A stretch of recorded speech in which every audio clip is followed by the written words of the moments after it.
CBS Radio Mystery Theater presents...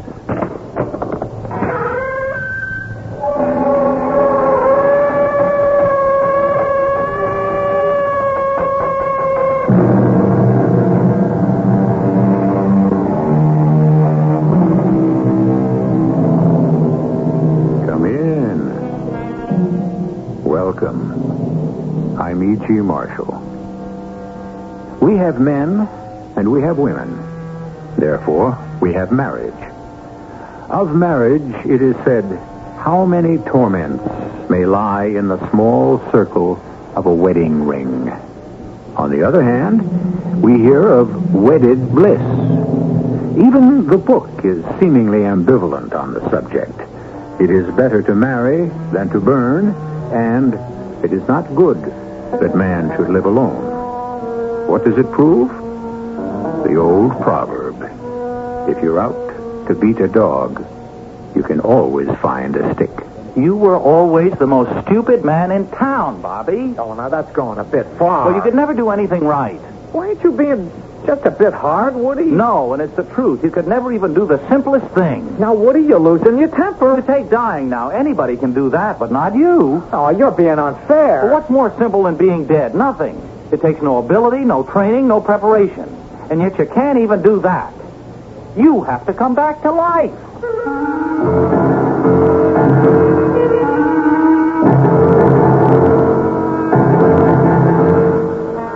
Our mystery drama, The Ghost of San Juan Hill, was written especially for the Mystery Theater by Sam Dan and stars Jack Grimes and Marion Haley.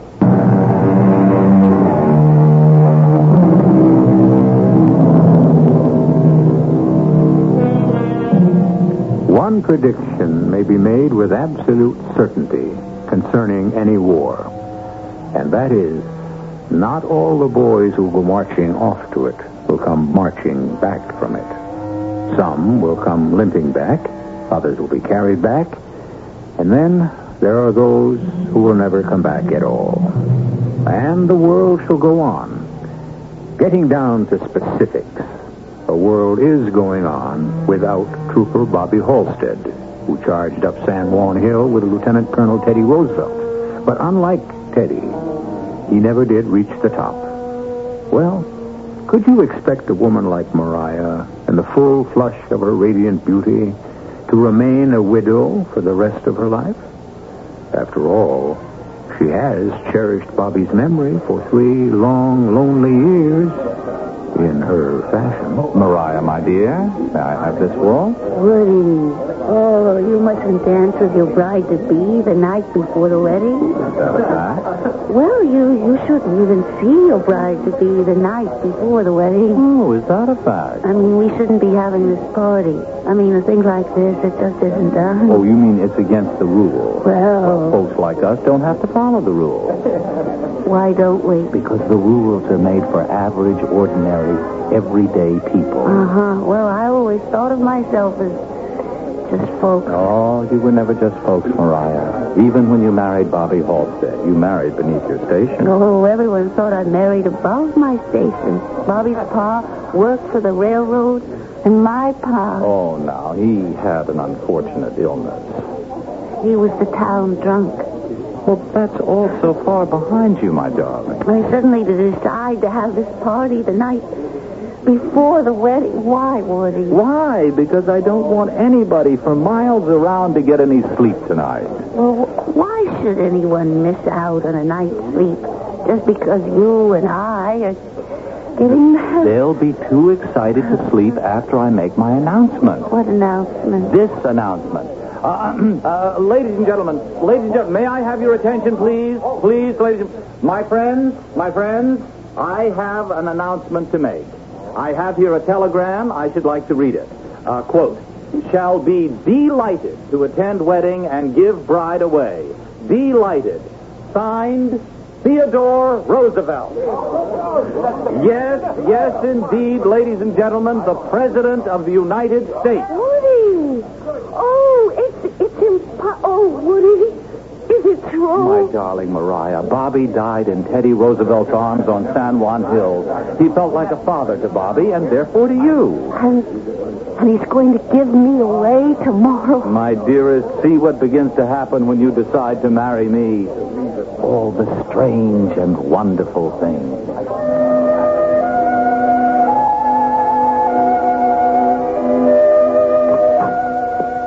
Mariah? Yes, I'm awake, Aunt Millie. I know, dear. I heard you. That's why I come in. Well, I can't sleep. Well, it ain't unheard of for a girl to be unable to sleep on the night before her wedding. Well, I slept like a log the night before I married Bobby. Oh, you come a long way since Bobby. Well, Bobby hasn't done too badly either. He's a town hero. Shy, timid Bobby Halstead. Mr. Daniel Chester French has made a statue of him. The new town hall is called the Robert Halstead Auditorium. And the baseball team has been named the Bobby. Oh, it's a pity Bobby ain't here to enjoy it all. Well, how could he be here? If he were here, he wouldn't be a hero, and none of this would have happened. Who would have believed it 5 years ago? Bobby's a town hero. And you are about to become the richest lady in the county. And just think, it's Woody Preston who's done it for both of you. Aunt Millie, you talk too much. Well, it's true, ain't it? If it wasn't for Woody, Bobby would never have gone off to the war. After all, the Rough Riders were a special outfit. Unless you were one of Teddy Roosevelt's cowboy friends or a college graduate or a rich man's son, you couldn't get into that outfit. Now, those are just rumors. Well, Woody enlisted. He was accepted, but at the last split second, he lost his nerve. He did not. He didn't. Well, what was it then? Well, the realization came to him that he was a pacifist at heart. Oh, sure. And that perhaps it was not really a just war. Mm-hmm. All right, be skeptical, but it is possible to receive a sudden enlightenment. Well, the enlightenment was, like you say, that he could have been killed. Say what you like, but it was a sincere change of heart on Woody's part. Now, let's try to get some sleep. Oh, sure. You'll need all your strength for tomorrow. Now, what was that supposed to mean? Good night, honey. Oh, she thinks she knows everything. Well, she doesn't. Oh, I'm so sleepy. Thank goodness. Oh, I'm sleepy. Maybe now I can get some sleep. Mariah. Who? Mariah. Who's that? Mariah. Don't you remember? Who? Mariah. Bobby. It's Bobby. But it can't be. Mariah. Oh, Bobby.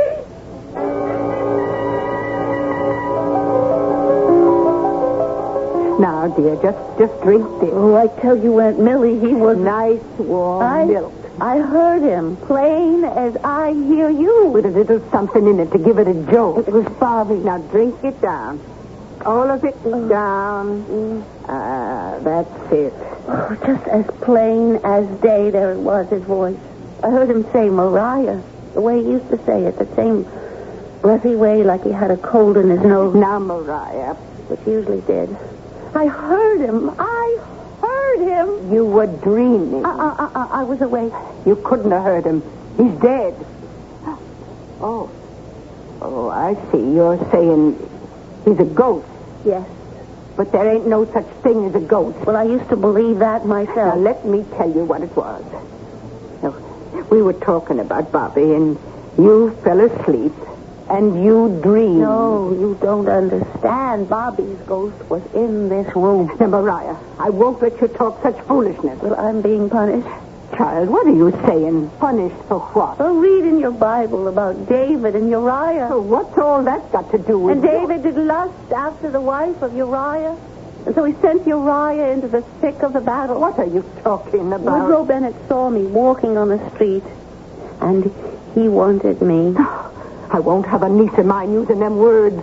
wanted me. And I wanted him. And so we schemed how to get rid of Bobby. Fortunately, the war came along. Oh, listen how I talk about a war. Fortunately. Anyhow, we figured if Bobby could go and get killed. Mariah. And so Woody enlisted in the prestigious Rough Riders, and from then on, it was easy to get Bobby to take Woody's place, don't you see? Oh, we killed him. Now, look. No one forced him to go. He could have stayed home. No. We did force him. Poor Bobby, who never did anyone any harm. Oh, Aunt Millie, I'm frightened. Oh, that ain't fright, child. It's remorse. There's only one thing I can do. Call off the wedding. You can't call off the wedding. President Theodore Roosevelt's coming. No, I'll have to spend the rest of my life trying to make it right with Bobby. I'll become a nun. Well, that's doing it rather strict, ain't it? Well, then I'll spend my life doing good works for the poor, and I'll go to the veterans' hospitals where our brave boys... Mariah, And listen. after I spend a lifetime atoning for my sin, maybe then Bobby will find it in his heart to forgive me. No, well, honey, you just lie here, quietly. And don't say another word. Just relax. Relax.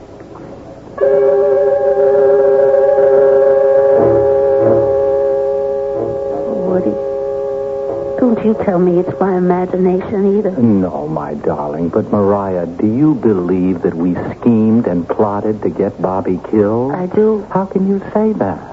We never even discussed it. Well, did we have to discuss it in words? Oh, Mariah. Well, there's no point in talking about it anymore. But you are accusing us of having planned to kill Bobby so that we could get him out of our way. We're guilty. There isn't a shred of evidence. Look inside your heart. Our guilt is written in letters of fire. Our thoughts and words may have been unspoken, but there were thoughts and words just the same. But I spent $2,000 on the wedding party. Cancel it. How? The food's already been prepared. Or give it to charity. How can orphans eat pheasant under glass? Oysters Rockefeller. Well, that's not my problem. And what are we going to say to President Roosevelt? You invited him, so you uninvite him. Look, you cannot play fast and loose with the President of the United States. It's against the law. You invite him here to a wedding, there's got to be a wedding. Or what happens? Now, look at this ridiculous situation, Mariah. You want to call off our wedding because you imagine you heard the ghost of your first husband. I tell you, Woody, I did hear him. And what if you did? What could he do? You're behaving like an ignorant, superstitious, uneducated... Oh, now that's starting to come out. No, I didn't mean to imply that you... Mariah, please snap out of it. Admit what every sane, sober, right-minded individual knows for a fact. There is no such thing as a ghost. Woody. Huh? Woody. What was that? Woody. Oh. Woody. Oh, no. It's his ghost. It's Bobby's ghost.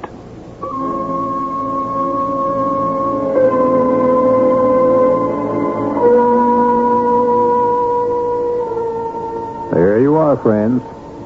Every sane, sober, right-minded individual knows for a fact that there's no such thing as a ghost.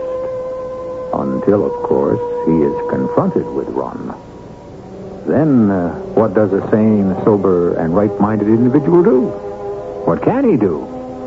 Well, as you may appreciate, there are a great many alternatives. And we shall explore some of them when I return here with Act 2.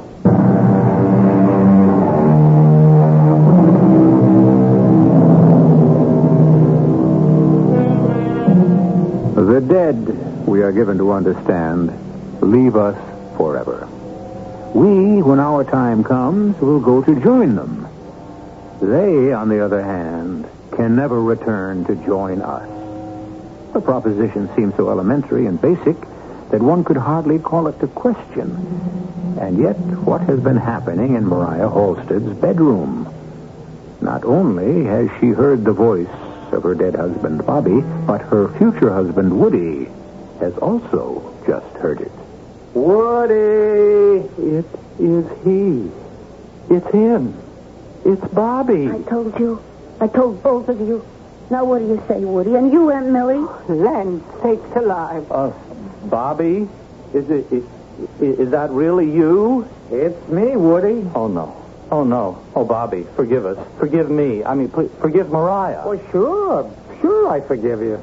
Sam, that's you, Bobby, standing by the window. Bobby in his Spanish war uniform. Bobby, The ghost of Bobby come back home. you've been sent back. Yeah, I guess I was sent back. Oh, and I know why. As a warning to Mariah and me, to remind us that we must repent for our sins. Well, now, Woody... Well, we have sinned, Bobby. Yes, Bobby. We may lie to ourselves, but we sin. The minute I laid eyes on Mariah, I fell in love with her. And I fell in love with him. But she was married to you. So he tricked you into joining the Rough Riders. You've got to forgive us, Bobby. Oh, Bobby, we'll spend the rest of our lives in repentance and prayer. We'll never look at each other again. That's punishment, isn't it, Bobby? That's punishment enough. Oh, Bobby, you were such a good man, such a great heart, So kind, so decent. so gentle. Well, ain't you going to say nothing, Aunt Millie? Well, if I keep thinking, something will come to me. Bobby, how long will you continue to haunt us? I ain't going to haunt you at all. You mean you're going back? Oh, no. I can't go back. It's too hot. Hot? You mean you were sent to the other place? What other place? I'm talking about Cuba. Cuba? I ain't about to go back there. Cuba? Is that where people go these days after they die? Well, don't ask me where folks go after they die. All I know is Well, Bobby, darling, you of all people should know where folks go after they die. Why should I? Well, because you're dead. Who's dead? You are. Who says I'm dead? Everybody, Bobby. The War Department. Teddy Roosevelt. Well, you died on San Juan Hill. No, I didn't. Bobby Holstead, now stop this foolishness and look me in the eye. Yes, ma'am, Aunt Millie. You mean you ain't a ghost? No, ma'am, I ain't a ghost. That is impossible. Why is everybody so ready to believe I'm a ghost and so unwilling to believe I'm alive? Because... Can you touch a ghost? Can you feel a ghost? Well, come on, touch me. Feel me. Oh! Come on. No, don't come near me. Now, you come over here, Bobby Holstead. Yes, ma'am. Well, I'll be. Yeah. It's true. Bobby, you are alive. That's what I've been trying to tell everyone. Alive? Bobby, you can't be alive. You've got no right to be alive. Alive, Bobby? I mean, you just can't. I mean, what business have you got being alive? Yeah, well, Couldn't you ever do anything right in your life, Bobby? Couldn't you even get killed properly? Woody. I mean, most people who die do it right. They stay dead. Woody's naturally upset, Aunt Millie. I mean, we all are. But when you get yourself killed, you have to come back. But I haven't come back from any... Well, what do you call this? You're as substantial as I am. That's because I never been gone. I never been dead to start with. And the Army, and Washington, D.C., and the President, all of them are wrong? They ain't wrong exactly. They just made a mistake. Oh, you see, the way I got it figured, they must have got me mixed up with someone else. Who? Billy Homestead. Your Homestead does sound something like Homestead, don't it? And me and Billy, well, we were great pals, and we were both short and red-haired, and we did look a little bit alike. Billy Homestead? Well, who Yeah, I'm is coming this? to you. Yeah. Now, you know I couldn't hit the side of a barn with the carbine or with the Craig Jorgensen rifle, and Billy, he was worse. So to keep us from killing everyone in the outfit, they made us messengers. And we were attached to Colonel Roosevelt's headquarters. And when he wanted something done, he'd say, "Trooper Halstead, my compliments to General Shasta. Tell him I need 100,000 rounds of ammunition." Or, "Trooper Homestead, my compliments to Colonel Wood," and, so forth. You follow this? It really isn't complicated. Well, Colonel Teddy never could keep the two of us straight. He'd call me Homestead, and he'd call Billy Halstead more often than not. All right, but how did you hold on. You have to understand all this, because if you don't, you'll never understand how the rest of it could have happened. All right, we understand. All right, it was the morning of July 1st, 1898. 3 years ago, the morning of the Battle of San Juan Hill. Honestly, Bobby, you can wear a body's patience. Get to it. Well, we were drawn up along the bottom of the hill. It was such a beautiful morning. The sky was a deep, deep blue, and the sun was like gold. And the whole place was alive with nature. The birds singing, the crickets chirping, and suddenly there was a shot from the top of the hill. And then another, and then still another, and before we knew it, there was firing by volley. And the next thing I knew, Colonel Teddy was waving at me to come to him. Keep your head down, Trooper Homestead. I'm Halstead, sir. That's what I said, Homestead. Now, son, we are going to take this hill. Yes, sir? By assault. By assault, sir? We'll take her by storm. Yeah, but they're firing down on us pretty hot and heavy. We're not called the Rough Riders for nothing, Homestead. I'm Halstead, sir. That's what I said. Yeah, but we don't have our horses. They're still in the ship. We'll just charge up this hill on our own 2 feet. Well, there's an awful lot of fire pouring down from the top of this hill, sir. Oh, my boy, I've been watching you for a long time. I like your courage. I want you by my side when we make the assault. Me, sir? Yes, my boy. I want you to be my flag bearer. Yeah, but Now the flag's back at the headquarters tent, Homestead. Hey, sir, my name is... I want you to run back there just as fast as your legs can carry you. And get that flag. And up that hill we go. I ran back to the headquarters tent and picked up the flag and started back toward the hill. Old Glory was waving in the breeze. I felt awful proud and patriotic holding her.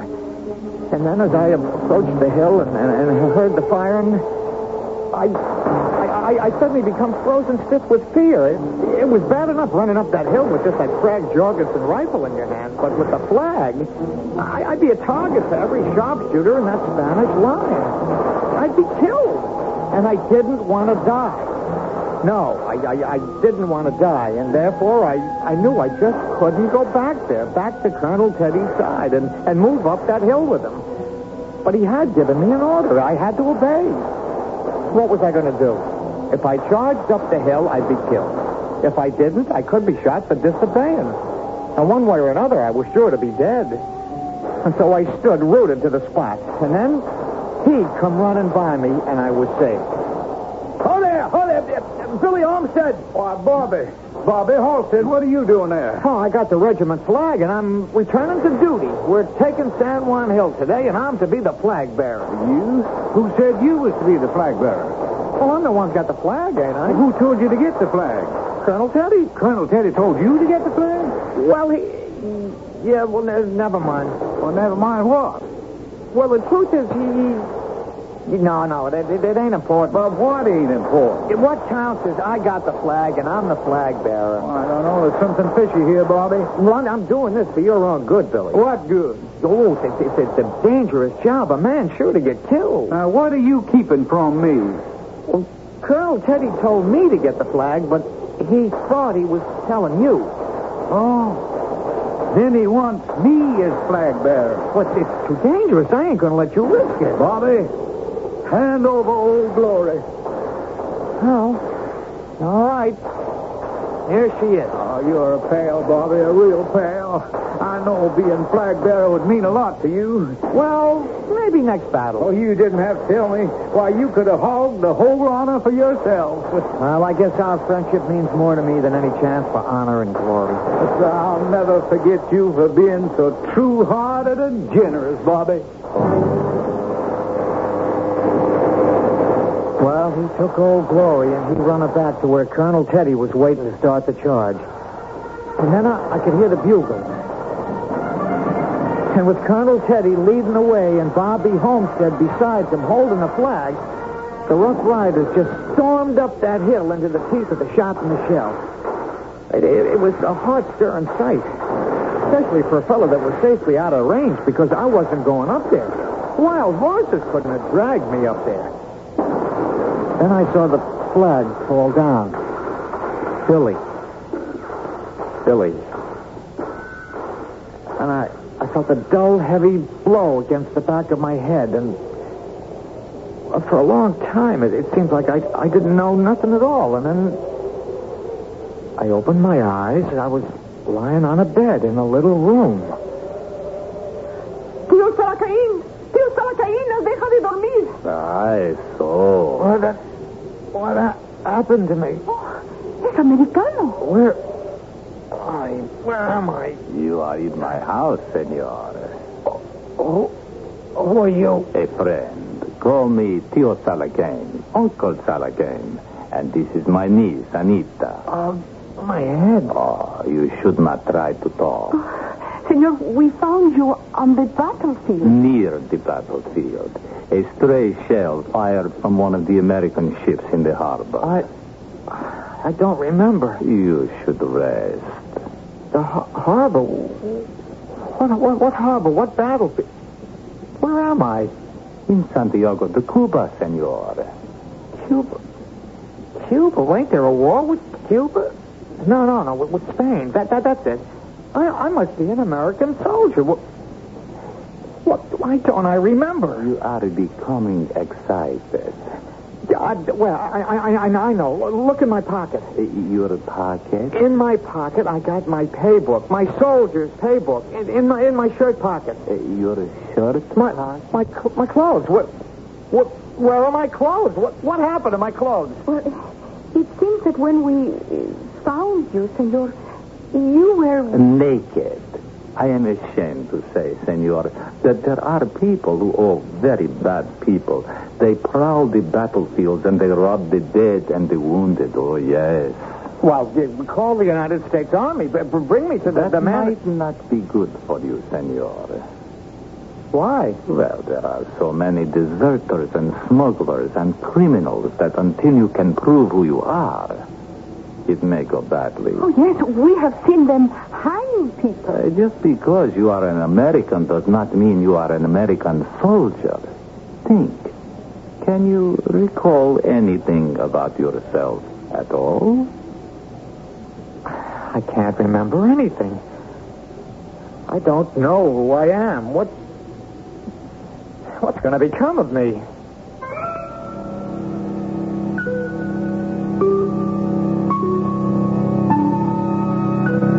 Well, you must admit we're getting to see the underside of things, where there are neither frills nor fancies, and where General Sherman's one-word description of war, namely that it's hell, takes on more and more reality. However, at least for the present, Bobby Halstead seems to be in good hands. So let us all relax for a few moments until I return with Act 3.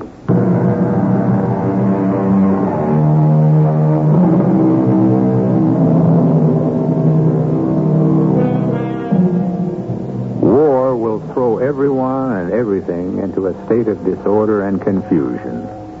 And if you're dealing with folks who are confused to begin with, well, the Spanish-American War was only a little war, as wars go.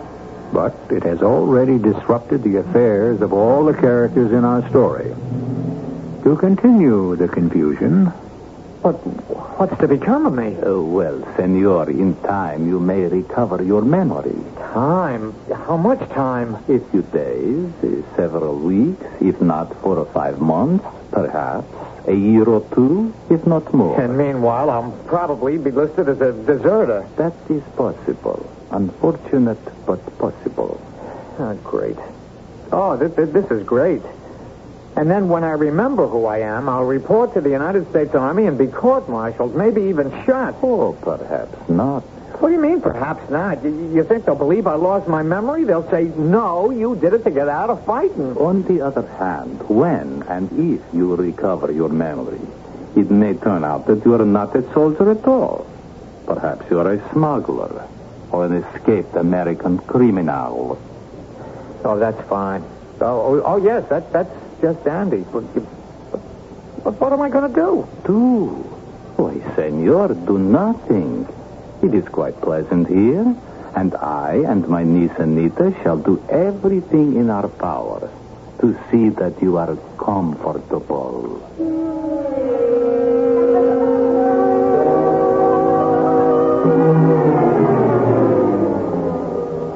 And that's what you did, Bobby?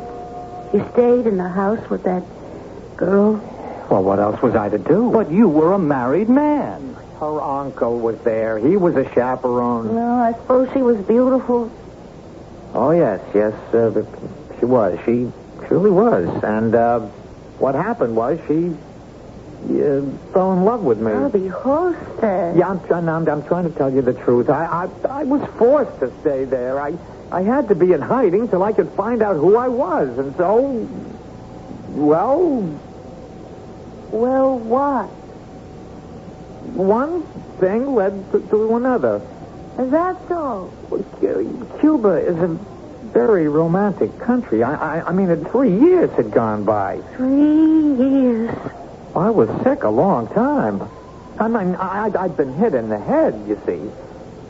Well, one night, Tio Zalakin says to me, Yankee, they called me Yankee.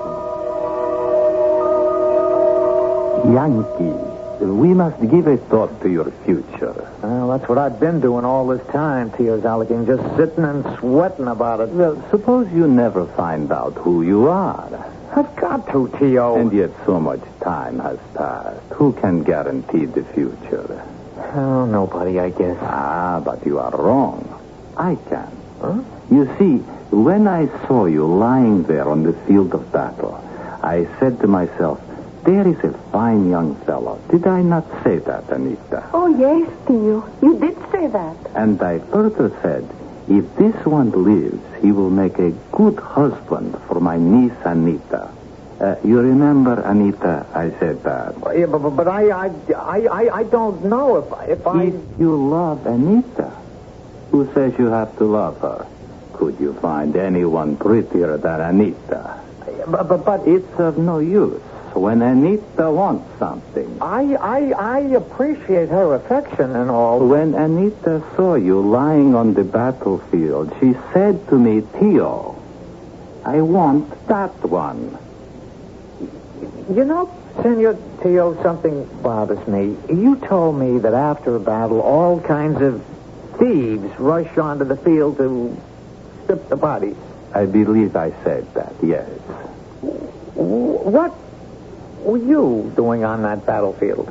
I was stripping the bodies. You were? Of course. And Anita was helping me. Then you took my clothes and my equipment and sold them? Of course. How can you just stand there and say, of course? One must make a living. We are thieves. Our forefathers before us were thieves. It is the only trade we know. My pay book. You saw my pay book. Oh, yes. Couldn't you have saved it for me? Oh, but Yankee, a USA pay book is worth a fortune. Well, couldn't you have at least read my name so I know who I am? I am so sorry. I do not even read Spanish. How can I be expected to read English? Is that not a fact, Anita? Yes, it is so. Shrapnel. Why was I so sure I was hit by shrapnel? Now, for all I know, I could have just been standing there and you came sneaking up behind me with a club. Oh, Yankee, you trust nobody. But marriage will make a new man of you. Besides, you have no choice. How will I make a living? How will I support my wife? Enough of these excuses. You will never remember who you are in reality. And who you are right now pleases Anita. So, you and I will enjoy ourselves here at the old homestead while Anita steals something for our supper. Wait. What is it? That word. What word did you just say? Supper? No. Steal? No. We'll enjoy ourselves at the old homestead. Yes, I said that. Homestead, that's my name. Huh? Your name is Homestead? No, my name is Halstead, Bobby Halstead. Colonel Teddy called me Homestead, and he called Homestead Halstead. And that's who I am, a rough rider, and I'm married to Mariah, and I'm going home. And here I am. Now, you know what happened. Teddy must have seen poor Billy Homestead get killed, and He thought it was me. And you aren't a hero after all. It was Billy Homestead. It was all a mistake. Now, just a moment, Mariah, my dear. We must never make hasty judgments. Bobby, what are your plans? Well, my plans are to come back to my wife and my life here. That may be somewhat awkward. You see, Mariah and I have made other plans. I appreciate we may all have some problems, but I ain't dead. But you are dead, Bobby. You're a dead hero. What happens if it develops that you were a live coward? I'm not sure I care about that, Woody. What's going to happen to that statue of you holding the flag, the one in front of the town hall? And what about that new auditorium? Robert Halstead Hall. And the baseball team. You simply can't let everyone down. But I can't help it if I'm alive, and I didn't ask folks to make a hero out of me. But they went ahead and did, Bobby. You are a hero. And a hero has responsibilities. What responsibilities do I have? Well, right now, your only responsibility is to be dead. Oh, you should see that statue, Bobby. It's enough to make a tear come out of your eye. You look so noble. You're such an inspiration, especially to the kids. Think of the kids. Your problem is you're too self-centered, Bobby. And the baseball team, Bobby. I mean, they were never worth shocked. But since they started wearing your name lettered across their chest... Well, it's like that heroism has just been rubbed off. They're champs, Bobby. League champs. Well, yeah, but what do you want I should do? You'll just have to stay dead.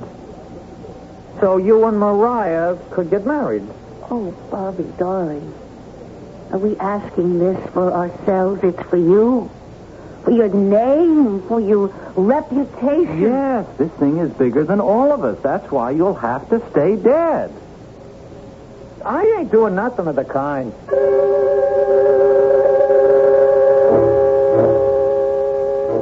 Mariah. Woody, what are you doing in here? We have to talk.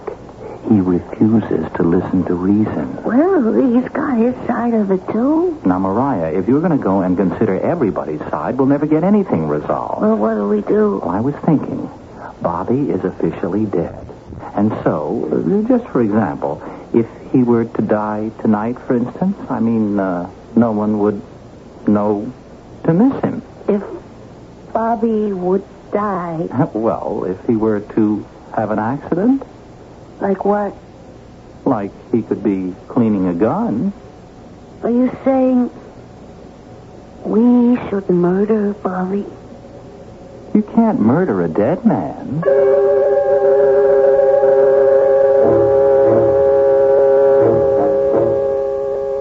Bobby, What? Oh, it's you, Aunt Millie. you decided what you want to do? I don't know why I have to decide. Well, I'm just thinking of you, Bobby. What's there to think about? Bobby, you realize what life in this town is going to be like. Well, like it always was. Oh, no. You're being worshipped now, Bobby. So that's great. Yes, but you must understand, the higher folks raise you up, the lower they cast you down. And when they discover you ain't a hero after all, that you didn't die carrying the flag up San Juan Hill, well, they're going to feel they've been had. But I wasn't the one Oh, who... sure not. They done it to themselves, which means they'll be madder than ever. How mad? Very mad. Lynching mad? Well, it might stop just short of that.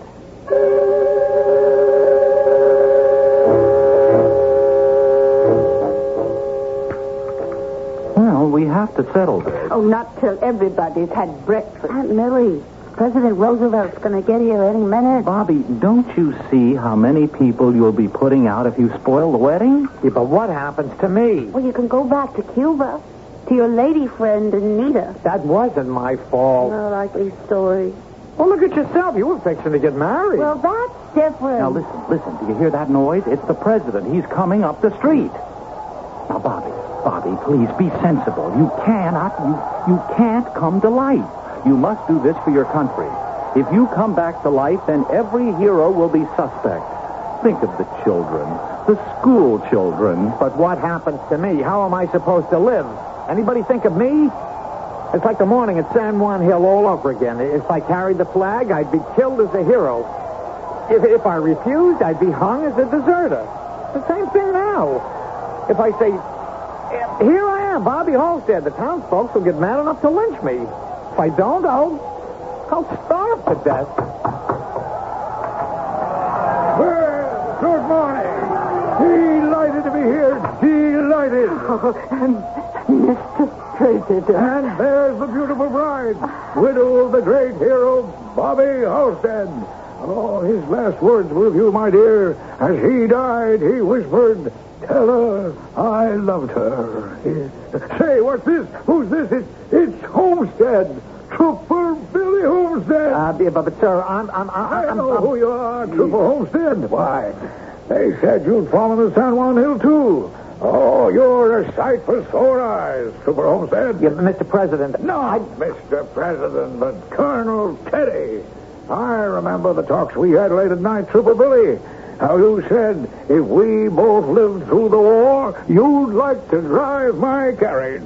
Colonel, I must confess. Oh, this is one of the happiest days of my life. I'm giving away Bobby's widow and giving a job to Trooper Billy.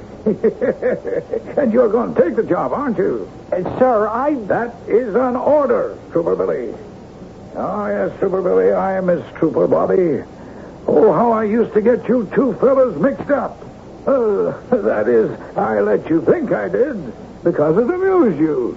But I knew who was who all the time. You did, sir? Well, most of the time, Trooper Billy Homestead, most of the time. Now, it's time the wedding party was heading for the church. Unless, Mr. President, you'd like a cup of coffee first. Why, Mom, I'd be delighted. Delighted.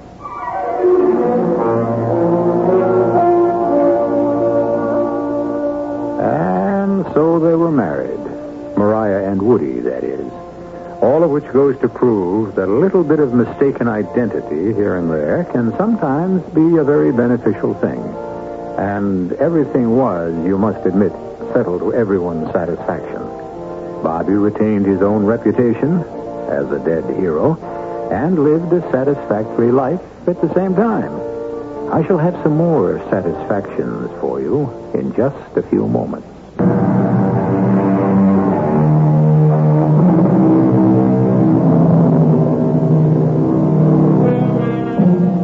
Well, is it better to be a live coward or a dead hero? The problem has been debated pro and con for centuries, and the answer still eludes us. Perhaps there is no answer. It could very well be that these are choices that each man makes according to the dictates of his innermost nature. However, you must admit, we have added something new to this age-old controversy of live coward versus dead hero. We have presented you with a character who was able to be both, and at the same time. Our cast included Jack Grimes, Marion Haley, William Redfield, Bryna Rayburn, and Ian Martin. The entire production was under the direction of Hyman Brown. This is E.G. Marshall inviting you to return to our Mystery Theater for another adventure in the macabre. Until next time, pleasant dreams.